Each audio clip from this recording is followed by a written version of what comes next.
George Strickland for the Martial Art World Special here. It's a pleasure today to be standing next to Master Amante P. Marinas.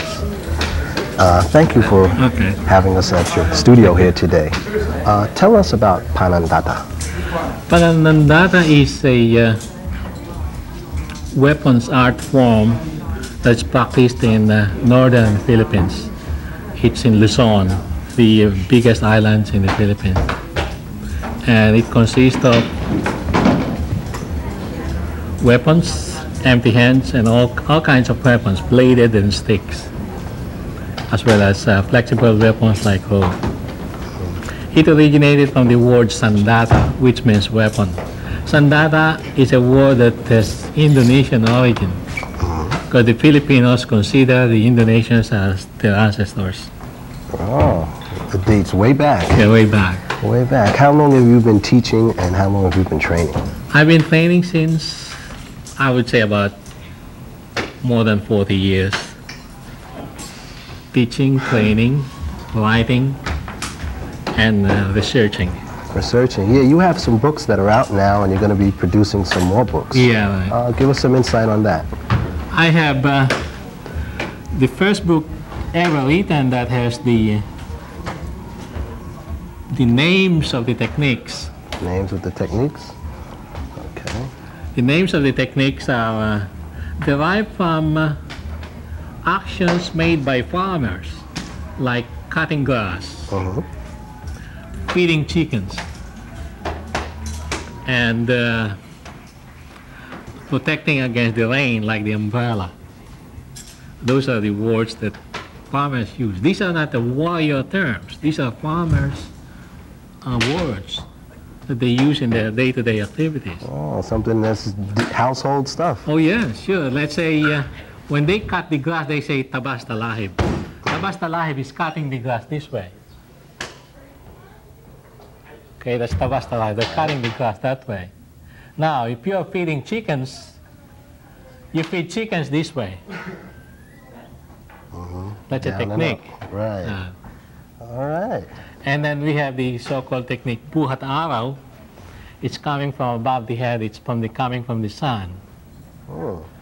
Because if the opponent is looking at the sun, he can see your technique coming down. So these are all farmers' words, and these are all in here. I noticed earlier when you train your students, you said you train them in the combat first. Fighting first. Fighting first, and then the forms next. Yeah. How did that philosophy come into play? But you see, you don't want to study martial arts where you need 6 years to be able to defend yourself. True. So we start right off with defense. Right from the first day, you learn defense. That's actually fighting already. Now, I don't teach them forms until after they free fight. Free fighting is the 25-second match. Like I said, in 25 seconds, nobody could get angry anymore. By the time you get angry, the match is over. I teach them defense, I teach them fighting, but the fighting is structured also. I don't tell them, okay, go 25 seconds and fight. No, we have a certain structure. First, I tell them they spar from a fixed distance. No foot movements, only the stick moves.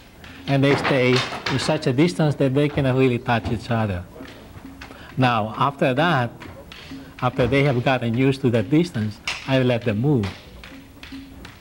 When they have more control over their techniques, I make them move limitedly, back and forth, back and forth. Then after that, I let them free fight. Master Marinas, tell us about the demonstrations that we were seeing here today. Oh, yes. At the beginning, you saw the traditional weapons, used the traditional way. And then we, towards the end of the session, we showed you the substitutes, life-saving tools.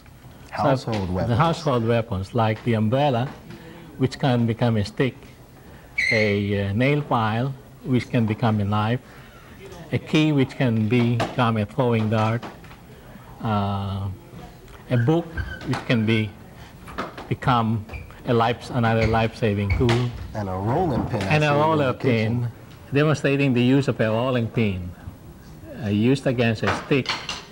It could become a life-saving tool because you have to be able to use what you have in your hand. And you can see that the techniques are pretty effective. Definitely. I noticed that whether you have a weapon or just empty hand, the techniques are the same and just as effective. Yeah, the techniques don't change from empty hand to weapons. Whatever you can do with the weapons, you do with the hand.